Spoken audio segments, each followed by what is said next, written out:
मुज़ाकरात तो नहीं हो रहे। ट्रंप ने भी आज उसका कहा कि अब टाइम गुजर गया है, बातचीत नहीं होगी। अगर ये सिलसिला यूं ही जारी रहता है, क्या किसी स्टेज पे अमेरिका भी इसका बराह रास्त हिस्सा बन सकता है इस जंग का? और अगर अमेरिका भी शामिल होता है फिर इसकी रीजन के ऊपर क्या असरात होंगे?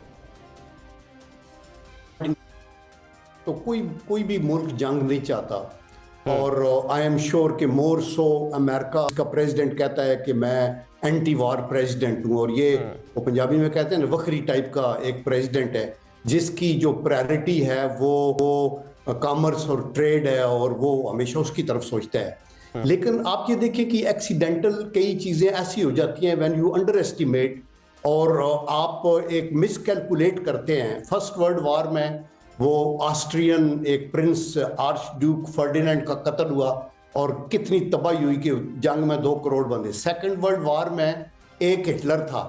अभी मौजूदा दौर में 2 हिटलर हैं, नेतन्याहू भी है, मोदी भी है, जिन्होंने वार शुरू की है विदाउट एनी राइम और reason. There was no basis कि आप इंडिया पाकिस्तान पे अटैक कर दें इंटरनेशनल बॉर्डर को क्रॉस करके, और ये they have under estimated the strength of these countries.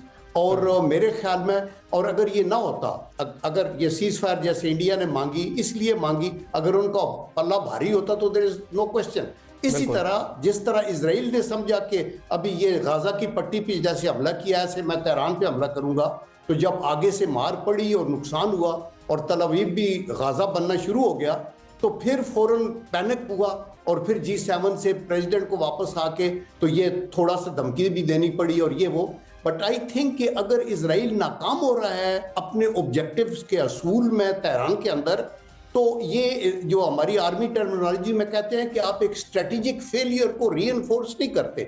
और इस वक्त इसलिए मैं ये समझता हूँ कि अमेरिका धमकी तो देता रहेगा, और लेकिन मेरे ख्याल है ऑल आउट वार की तरफ जाना किसी के मफाद में नहीं है, और इसके ऊपर बैठ के कुछ न कुछ बात होगी। लेकिन वो ईरान के जो न्यूक्लियर उनकी जो फैसिलिटीज़ हैं उनको उस हद तक वो नुकसान नहीं डिले कर सकते हैं, और वो उनका राइट है अपना कि हम इसकी एनरिचमेंट 60% पे करना चाहते हैं, जो पूरी दुनिया के अंदर लागू और सारी दुनिया कर रही है।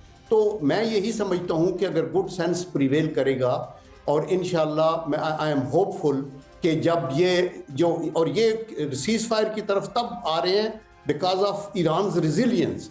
ईरान को भी ईरान का जो जवाब था बिल्कुल डेफिनेटली वो अनएक्सपेक्टेड है, और काफ़ी ज़्यादा डिस्ट्रॉय किया। मतलब कि इसराइल के अंदर जाकर जिस तरह जब ये वॉर शुरू हुई थी तो कहा जाता है कि ईरान किस तरह रिस्पॉन्स करता है, ये बड़ा अहम होगा इसको आगे लेकर वॉर को देखने के लिए। चलें